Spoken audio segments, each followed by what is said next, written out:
What's going on? All the great people and all the great land. You already know who it is. Happy New Year to everybody out there. We in 2026, baby. Your boy Nicholas Wilcox, your guy Johnny Main on the ones and twos.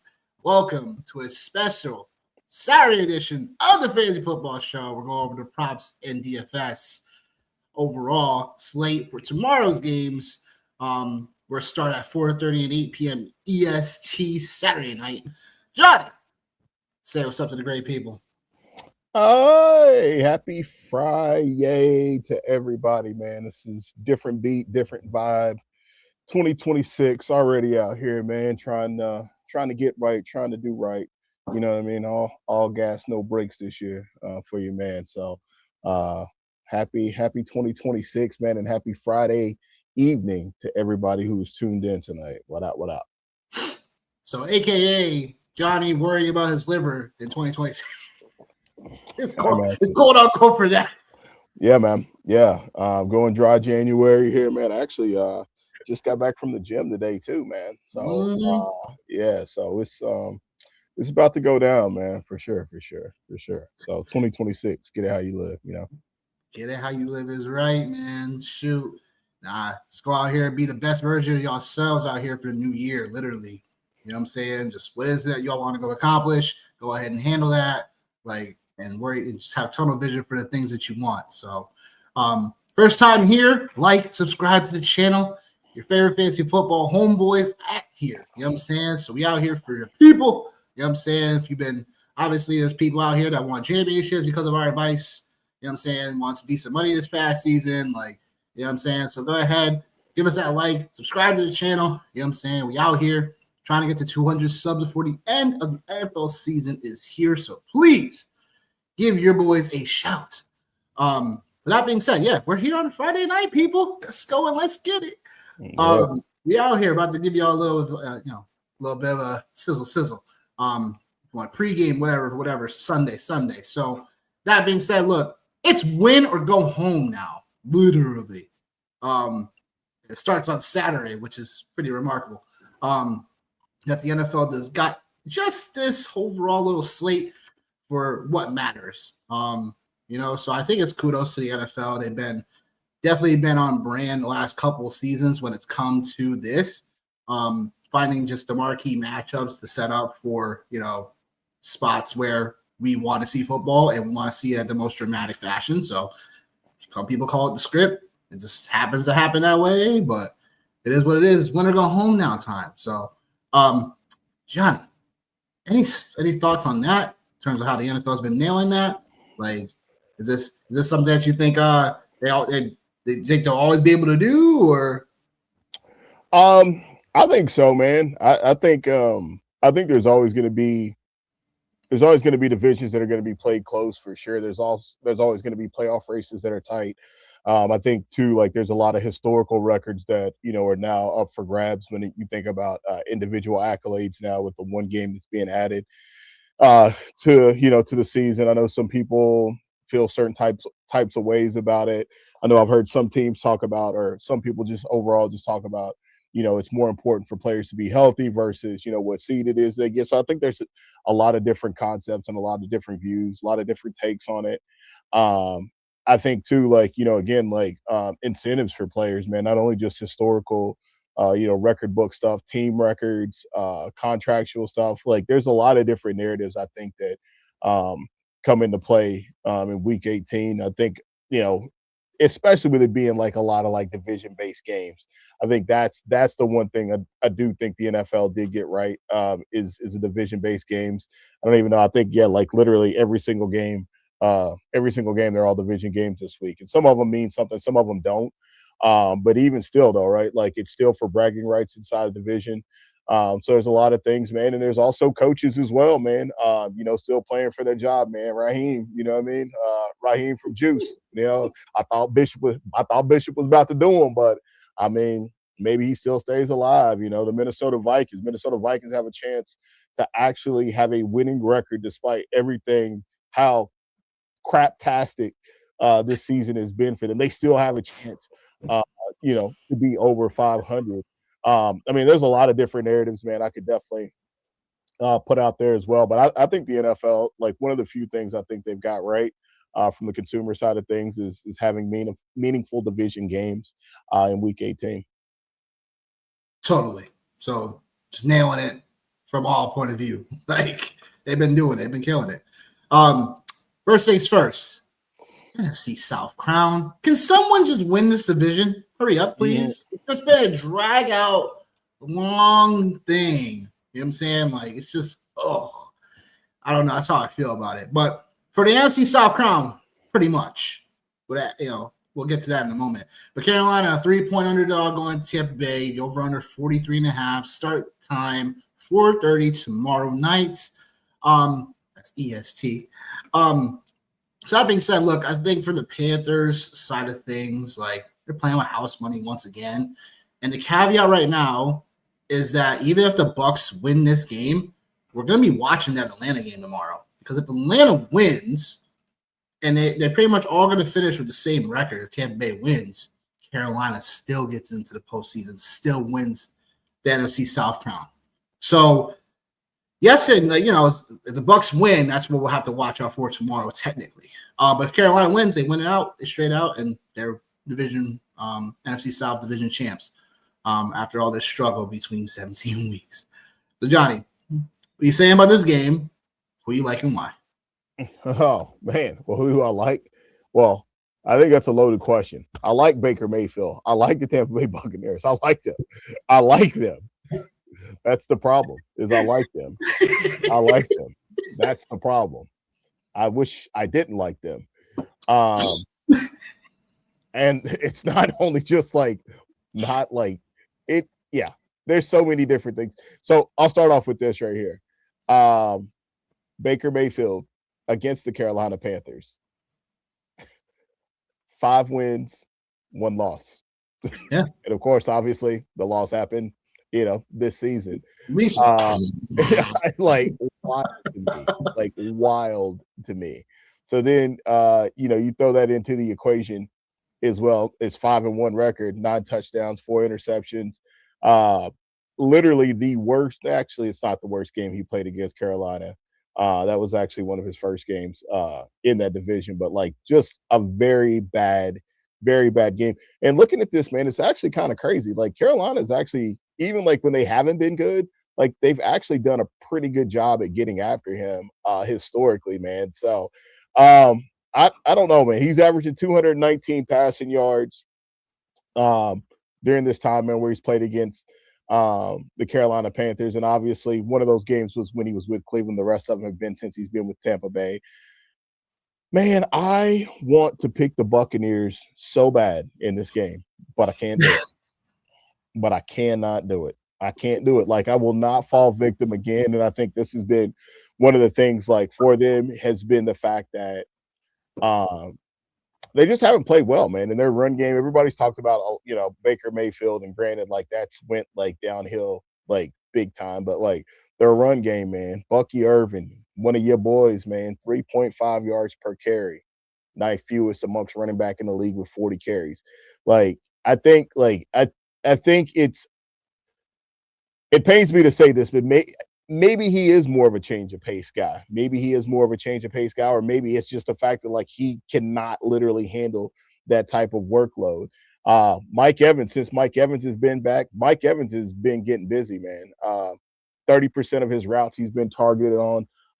That's the 8th most in the NFL for any receiver that's ran over 30 routes, and that's since week 15. So that's about a 2-week time span, because obviously we haven't played week 18. So for those of you, I know most people's fantasy season's over with, but a couple instances.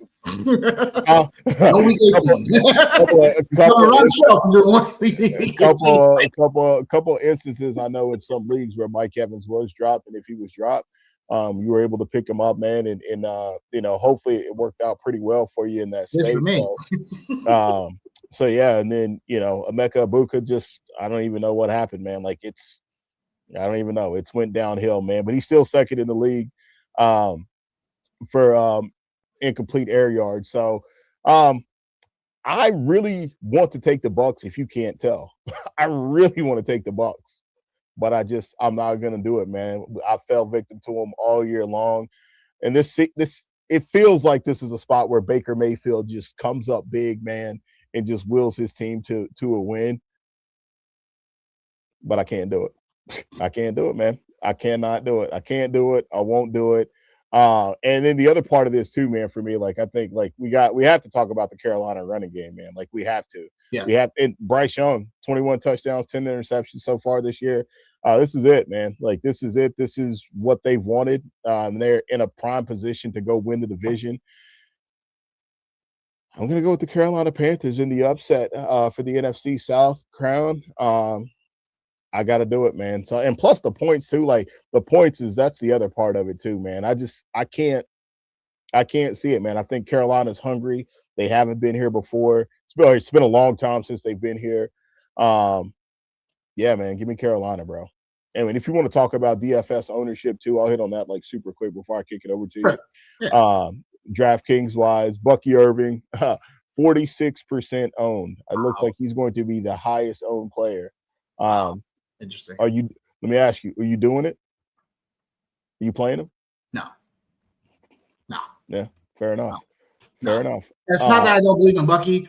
I just don't like how the way they've been utilizing him since he's been back.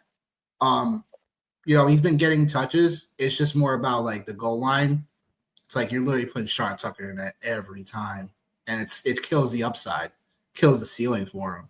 So that's where I'm like, and he hasn't been getting the catches out the backfield. You know what I'm saying? Rashad White's been there doing that. So it's been a committee thing, in my opinion, since Irving's been back. And it's kind of been a pain in most people's sides just due to that. But I think you made some phenomenal points with the Panthers and the Bucks. I've just been back and forth. Both of these teams have annoyed me all year long, literally. So anytime you thought the Bucks would just show up and do their thing, they haven't.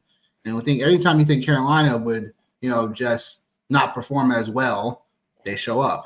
So I'm kind of should have some liquor in this, but I don't. Like it's literally a toss-up for me. Like I came on air saying I was gonna go Carolina, but now I'm flipping, I think, towards the Bucks, just because I know like the numbers don't really look well. I just know Tampa Bay at home with the weapons they have on offense and how bright it's all depends on Bryce Young for me and whether I believe in his ability to get it done or not. Which he did a couple weeks ago. But man, I don't know. It's like Bryce Young is literally like the person right now that I'm like, am I on? Am I off on him? Like, I don't know. I think that I'm just gonna go with the Bucks because I just think that they're too talented. And I think if they lose this game, I think Raheem Morris is definitely out. As head coach, they lose this game. 5 of the last 6 games you've lost. And now it's put up or shut up time, literally, for the Bucks. And this offense that I feel should be a lot better and should be playing a lot better, but for whatever reason is not. So I'll just go with the Bucks because I just believe in the talent. I believe Tristan Wirfs. I think the last time I checked, he was supposed to be playing, so that would be huge for them. I'll check that right now to make sure because I thought he was going to play. So he is going to play. So that's a pretty big thing for me. I think Tristan Wirfs will give Baker a little bit more time in that pocket to dissect. Key players I'm watching for, right? Bryce Young, of course, right? Bryce Young is going to be really the determining factor. The Bucks are a bottom 5 defense right now, and still in yards per allowed over the last 5 games, and that defense hasn't gotten any better. So that's something where if Bryce Young can expose Tampa Bay like he did a couple weeks ago in a situation where they were back and forth, I think I'm not surprised that some people are taking the 3 points for Carolina. I just think the Bucks are too talented. They get their best left tackle back in Tristan Wirfs. I think they have to get not only Mike Evans more opportunities because it feels like when you're watching the game, Mike Evans gets the ball kind of early, but then they get away from him until like the fourth quarter, which will happen a couple weeks ago in this Carolina game. I think they have to go right for him right away. I think Emeka Ibuka is going to have to be someone that you drafted him for a reason, 19th overall, that you got to go out and here and utilize him to the best of his abilities right now. So I think with all things considered, I'm just going to go Tampa Bay straight up to get this thing done at home. And just we'll have to see how everything plays out. To the next game, we go. The NFC West crown. Seattle, a favorite, -2.5, going into San Francisco, over under 47.5, 8 p.m. Eastern time start. Johnny, taking your boys Seattle? What's happening here? You taking your people or what? Yeah. I don't know why, what would deter you away from that? Yeah, like I'm not sure like what would make me want to do that. Brock Purdy's been playing some really good football. I will say that. And the 49ers offense is definitely been cooking. Definitely been cooking. They have been. Yep. But dare I say, if we want to talk about talent on the offensive side of the ball, Seattle's got some pretty talented weapons as well. And I think defensively, we know what it is they bring to the table. Like, we know what it is that they bring to the table. And I just like the 49ers are a really good football team, and they have been a lot of fun over the last couple of weeks. Like, let's just start there. Like, they've been a lot of fun. But Sam Darnold, man, let's talk about it real quick. Highest passer rating in the NFL on throws from outside the pocket. Brock Purdy, third in the NFL in that mark. So you're talking 115.5 and 111.4 for both of those two guys. Darnold's completed 62% of these passes, while Purdy's hit 11 of 15 for 132, and obviously the 4 touchdowns since the Week 14 bye for the Niners. So you're talking about two quarterbacks that are playing really good football. I think it just boils down to which defense is going to play better and which defense is going to make plays.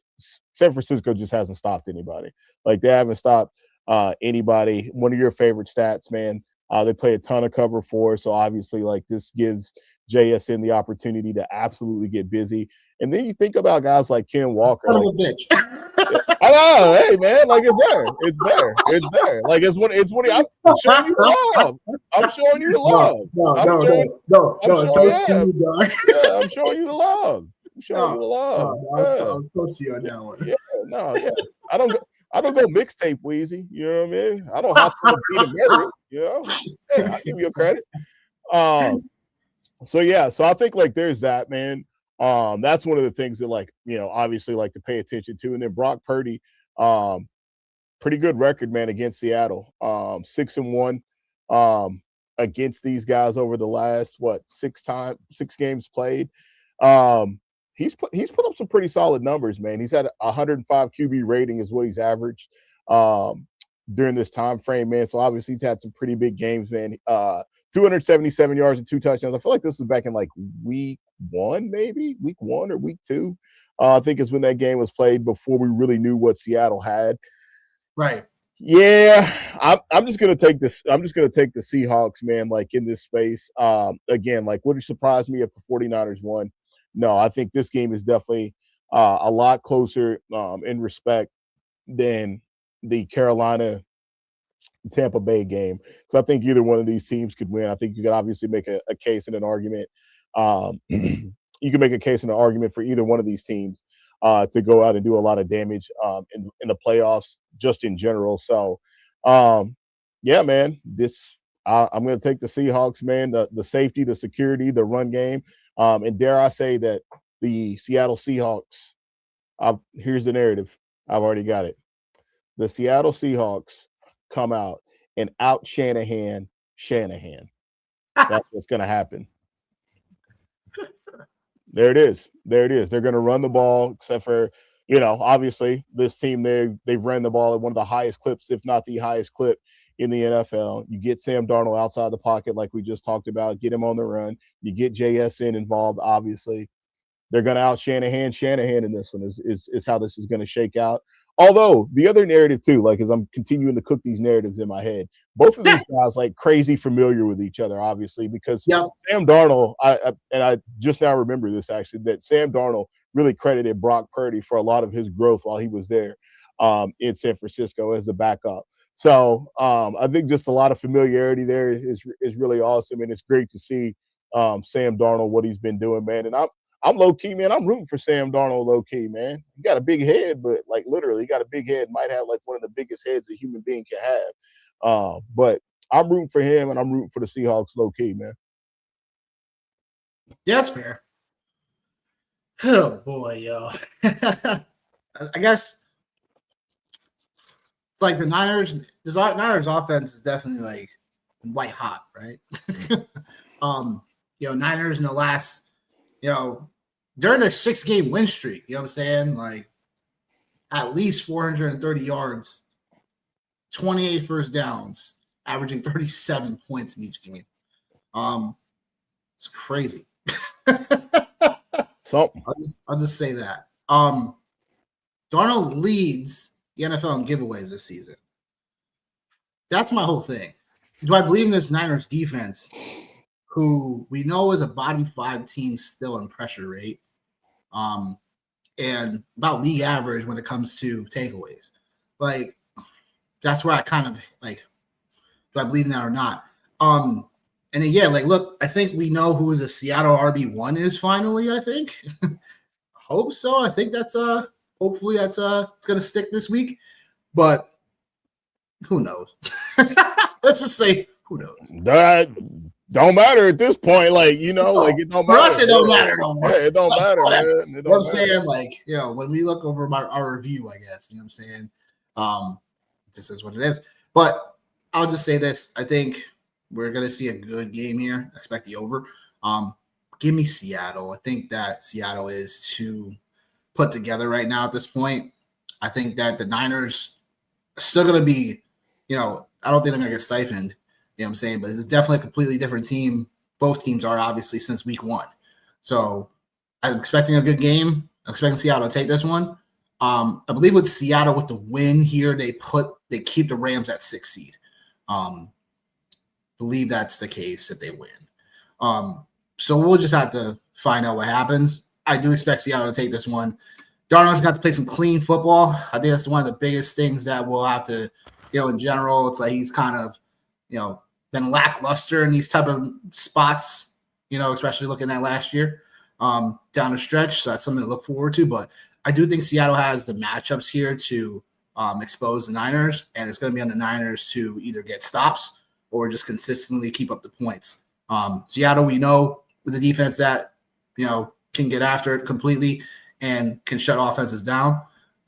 So we'll just have to find out what happens here. So, yeah, that's what I got. But in terms of breakdowns, Johnny, got anything you want to talk about for the 2-game slate? Yeah. Yeah, actually, man, I'll throw one together real quick, dude. I'll hop on here and get us into a $5. Hopefully, there's a $5 one here.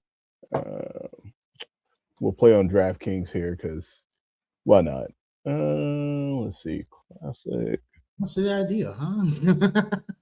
yeah, we'll do that. Let's see. Featured tournaments. I don't know what else you got, man. I got a few props that I'll go over now. Go ahead, yeah. Going back to the Nick shop. 60% still on the year, 139 and 93 on the year. Pretty much broke even last week. It kind of is what it is. But in this winner go home mentality, I got y'all. So I only got one prop in the first game. That's Chris Godwin over 36.5 receiving yards. His line's been too low. I think Baker has got to lean on his veterans in this one as well, while getting Mecca Ibuka involved. The 36.5 receiving line is too low. Just because Chris Godwin's been just a bit more involved when this offense hasn't been utilizing Mike Evans enough. So we'll just have to see what happens. But I do feel pretty confident in Chris Godwin. When the Bucs have to throw, they're going to look for Chris Godwin. He's hit this line in 2 of the last 3 games. 3 of the last 4 games. And I just think this is a spot where I think he definitely does it. He had 5 catches, 30 yards against Carolina a couple of weeks ago. That was the only thing in that game in the last 4 that he didn't cover. But I still think that this is a spot where Chris Godwin can definitely get it done. And I do think in a tight ball game, Chris Godwin should deliver. So that's one prop I got for the Carolina Bucks game. Actually, well, you know what? I got one that's a little wacky, but whatever. Rico Dowdle anytime touchdown. Plus 125 right now on DraftKings, so that's good value. Rico Dowdle needs a touchdown and needs 7 total yards to make $250,000. So if he gets a touchdown and he gets the 7 yards total yards, he gets more paid. So Rico Dowdle anytime touchdown you can take. This is an official bet, so I am adding that. I think Rico Dowdle in a tight ball game should be expected to deliver. Should be expected to be the back that gets more volume than Chuba Hubbard. So Carolina should have a few opportunities at the end zone just because of how the Bucs defense has looked over the last 5-6 weeks. So Rico Dowdle has a chance to score. In the late cap game, I got CMC, both of these. So over 46.5 receiving and then over 5.5 catches. CMC needs 110 receiving yards to be the first running back ever to rush for 1,000 yards and to receive for 1,000 yards. So chasing history, I like both of these. CMC, of course, he did the first game of the season against Seattle with the catches and obviously receiving. Receiving yards has been a little bit harder to come by over the last couple of weeks, but I think in a game where Seattle allows the most receptions to running backs, CMC we all know is elite of the elite. So I'm taking that. Well, I'm taking both of these. Sam Darnold over 1.5 passing touchdowns. Sam Darnold needs 3 touchdowns to hit incentive. I think he would get $3 million if he gets 28 passing touchdowns by season's end. So 3 touchdowns definitely susceptible in this one. Like we talked about earlier, Niners pressure doesn't bring much against their average defense this season due to, no Fred Warner, obviously no Nick Bosa, stuff like that in the lineup. So this defense is very susceptible to getting thrown on. So, yeah, I think Sam Darnold should be, if anything, should hit the prop. The 3 touchdowns, we'll have to see. But I think 2 is definitely in the cards. And it's a pretty decent line over at DraftKings. And then I have Charbonnet over 40-plus rushing yards. I do think he's the RB1 now in Seattle. Like, I don't really think there's much ifs, ands, or buts about it. Niners struggle against zone concepts, and that's what, Seattle does to a T. And they've looked to establish this entire season. So I do think Sharps is more than capable, even if he's the so-called change of pace back, could easily get this over 40 yards rushing. And last but not least, your guy JSN.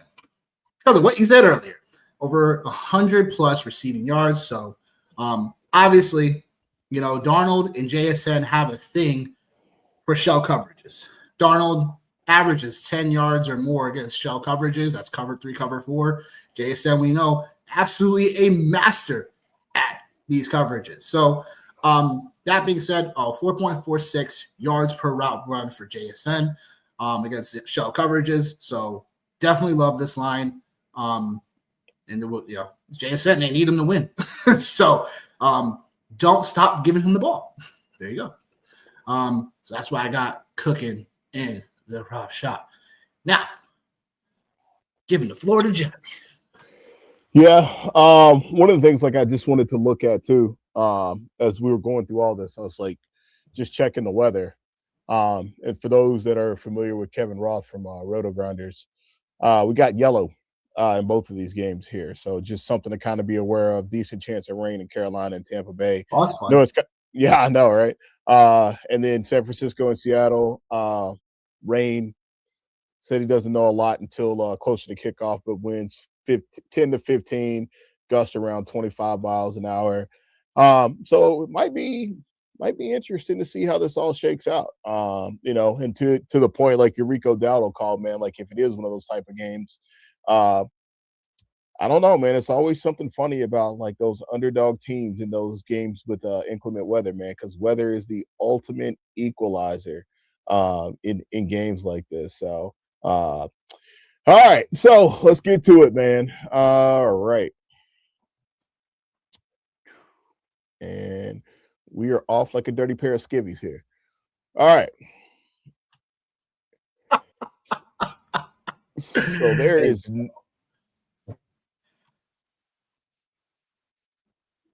Wait, what the heck? What? What? What the heck? I am literally hearing stuff in my ear right now.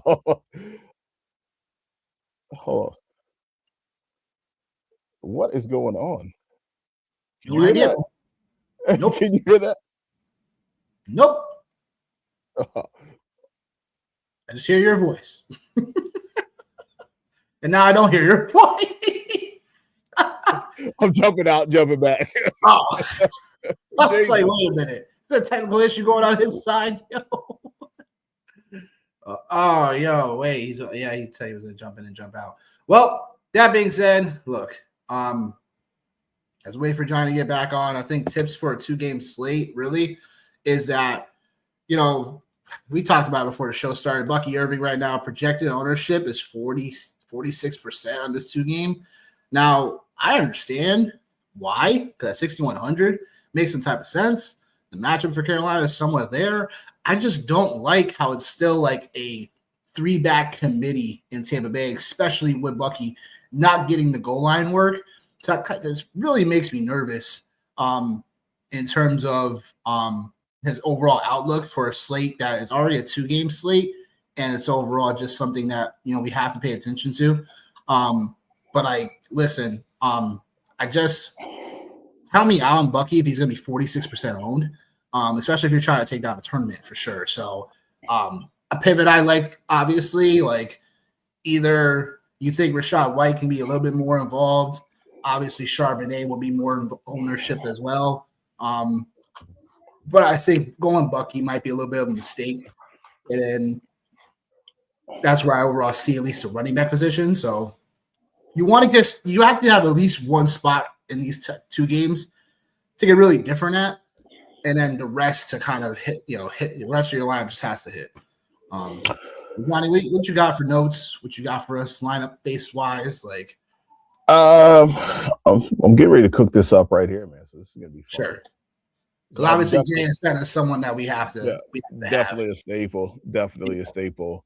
And I'm gonna go with your boy here, man. I'm gonna roll with Bryce Young. Yeah, I was thinking. See, it's funny. I was just about to ask you about Bryce Young. Yeah, no, I'm gonna roll with him because actually, man, he's actually played pretty good. Yeah, he's played pretty good football against him, and I think like that opens it up for Tet, right? So like, feel pretty good about that with what we're getting now. So you don't like Darnold at 5,800, or you think he's gonna be more popular? I think he should be more popular, man. I'll have to open up some more windows here, man. That dude, I had an open window clearly. I was like, what in the world? I know what was happening. I was like, doing my own thing. Yeah, Sam Darnold is he's the projected highest owned quarterback on the slate. So it's almost split right down the middle with quarterbacks. So Darnold's at 27%, Bryce Young's at 22, Baker 26, and Purdy at 23. So like, if I didn't go Bryce, yeah. It feels like. So is Purdy the contrarian quarterback right now? Then am I hearing that right? He's not. No, it's Bryce. Contrarian quarterback. Bryce Young is 22, so he's the guy. But like, everything is so close, man. It's 27, 26, 23, 22. So like, this could all change based off weather. Like, I think that's something that like I know, man. Like, people will run to the weather. So like, if one of these spots dries up, then that'll be the spot that everybody goes to. Yeah. So yeah. Yeah. So I feel good about this right here, but then it's like, what, like running back, man? Like, obviously. Yep. I'll go Sharbs. I'll go there. I'm not afraid of it at all. Obviously, Kenneth Walker's the contrarian here. Yeah.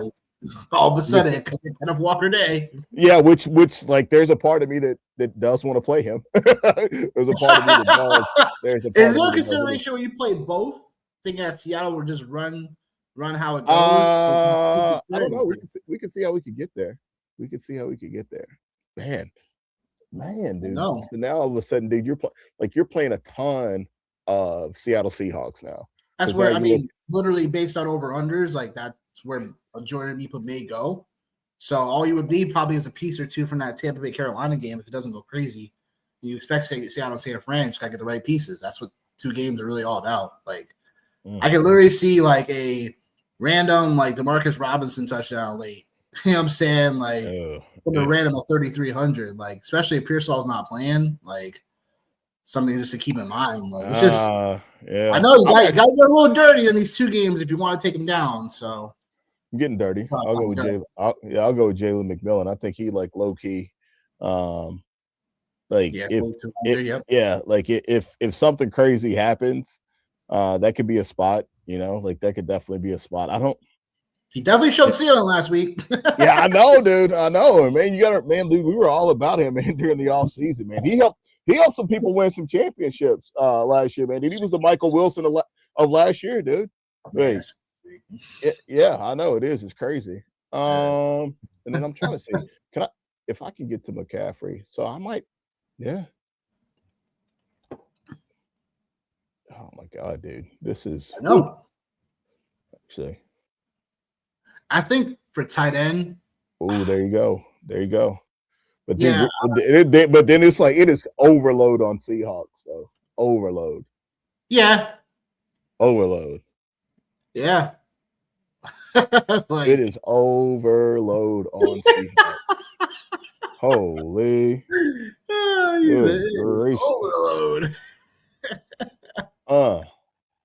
Yeah. Because either Kittle, Barner, or you take a shot at Carolina tight ends. Like, ugh. I know. Yeah. Exactly. I don't hate this lineup though. Like, I really don't. Ken Walker, Juwan Jennings, or Chris Godwin, or Emeka. What makes you go Tet? Surprised you didn't go Godwin or Ibuka. Man, Ibuka's been burning me, dude. That guy is. Yeah, he's been burning me. Oh my God, dude. What'd you say? I said, I know, man. Yeah, I know. So then Juwan Jennings then. So Juwan Jennings. So you got 2 pieces from the 49ers game. Or you got 2 players from the 49ers game. You got. It's crazy. Yeah, I know. Yeah, this is it. You're still leaving $200 on the table, which is definitely like a thing to do. Like on this slate, we've got our contrarian play with Jalen McMillan, Bryce Young, like as well. Let me see. If you move on for Bryce, let me see what else could you. Yeah, it's just Bryce. That's it. No, it's just Bryce at that tier. Everybody else is 5,600 or more. Yeah, I know. And it's like, do you really want to take the? I just think from a salary saver perspective, it makes sense to play Bryce Young. I think he's the one that would probably scramble the most too, in a way, out of the rest of them. But yeah, it's like everybody else. Like, but you know what though, man? Like, just to dumb this like way down, like we're playing the best players against bad defenses, and we're playing the best players on the other offenses. Right. Yeah. Like. With the exception of Tampa Bay, like which we have like little to no exposure. Jalen McMillan's the only Tampa Bay player we got.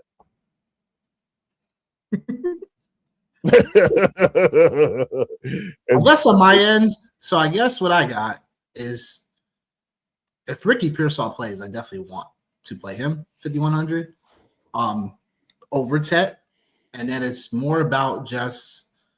Like, do we play 6,300 Mike Evans, a spot that we also need him in, like, over McMillan? And then, you just got to get a little different. Like, dare I say, you know what I'm saying? Like, I don't know. It's so wild. Like, you play Cooper Kupp? You play yeah, man.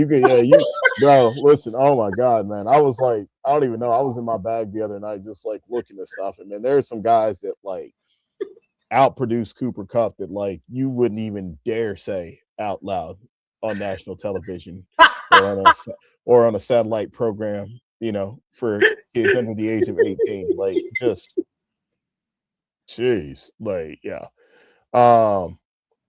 Like, I don't hate this lineup. That the only place I feel really like naked at is Bryce Young. That's the only place like I feel really like, ugh. It's on pricing, you're kind of pigeonholed into it. Yeah. Because like you gotta like you can't not play McCaffrey on this slate. You can't not play JSN on this slate. Like you have to play those two players. Like, yeah, I know. We just what up? Hey, we just fresh out the trap. Typical West Coast people. No, man. I'm so damn jealous. Happy New Year, Haywood. So damn jealous of them. Good weather, early football. Man. Meanwhile, East Coast dads out here struggling, man. That game last night, you already know, man. I was out here looking like bubbles out here from the wire. Good old Miss, huh? Oh, yeah. Oh, man. All right. Yeah, man. Like this is the one that like this is the one. Because I feel like Ted McMillan, man, like if Carolina's gonna win, he's gonna have to play good football. Like he's gonna, and Carolina's defense is grossly underrated, man. Like they're grossly underrated. So like if Carolina's defense plays ball, then that means that the Bucks more likely than not are going to be held down. And like, man, Baker Mayfield, I have to pull back all my tabs back up again since Haywood, you were showing up on the somehow, man. There was an audio from our show and we were just going in and you were just chatting it up and I couldn't find out which file it was that's open. So I had to shut everything down. It's a mess. Happy New Year, Haywood. After all that, Happy New Year. Yeah, man. Yeah. Shoot. Yeah, this is the one for me though, man. I can't go away from it. Like, here's my pivots. My pivots is going with Coker instead of McMillan. Yeah, that could happen. You know what I'm saying? Going Kittle instead of Barner, and then Pearsall at the flex, and then Carolina defense. That's what I wanted. Carolina defense, I don't mind that either. Those are the pivots for me. I do expect McMillan to come up, but it's like Jalen Coker could be completely contrarian. I know he's capable of in a spot like this, so we'll just have to see. But you got to get a little different on this slate, like you said, to avoid Ford, CMC, and JSN. You got to get a little different. So if the Niners going to be anything, they're going to showcase what they've been showcasing last several weeks. Like I want Kittle and Pearsall, you know what I'm saying? Because it's like those should be points coming back on the back end. So yeah, well, you got to make sure too. Like the other thing about Kittle and Pearsall, man, like you got to make sure they're playing. Like that's the other thing. Yeah, that's the other thing. That's the other thing for me is I'm like, well, like, and I mean, dude, if we look, I'm trying to find it right now. Yeah, I mean, there's a little bit of a gap here, man. So crazy stat, just to confirm this Bryce Young play. Bryce Young has had more top 5 QB finishes this season than Baker Mayfield. That's wild. Yeah. I can understand why because of the scrambling, but yeah, more top 5 finishes. Oof, wow. Yeah, he's had more top 5 finishes than him. And Bryce Young's had 4 top 12 finishes on the season, and Baker's had. Watch him go out and play, put up a performance of 12 points. Yeah, which will make me hate him even more. Like, yeah, I just hated Baker Mayfield because he got drafted by the Browns. I didn't hate him because of where he went to college at. Oklahoma, I could. He survived. Yeah, dude, it's the worst. He didn't wither away. Yeah. No, I think this is what I'm gonna do, man. I think this is what I'm gonna do, man. I got like again, man, like just to kind of recap, like I said, Bryce Young, man, in his 2 top 5 finishes, more than Baker Mayfield. Can't say anything about Sam Darnold. Because obviously, like the price, it makes it you have to make even more sacrifices. Charbonnet's got 11 rushing touchdowns on the season. That's kind of crazy to talk about out loud. CMC, number 1 overall fantasy player this year. JSN, definitely going to be a first-round pick. Ted McMillan, you know what it is with that guy, man, as far as everything being funneled to him. And then Jalen McMillan, I just want to see, like, I know hasn't been back for a long time, but I just want to see, like, what it's looked like for him before I go down. And then AJ Barner, like, that's somebody obviously, like, you know what it is with him, man, being the tight end guy and stuff, man. Yeah, yep.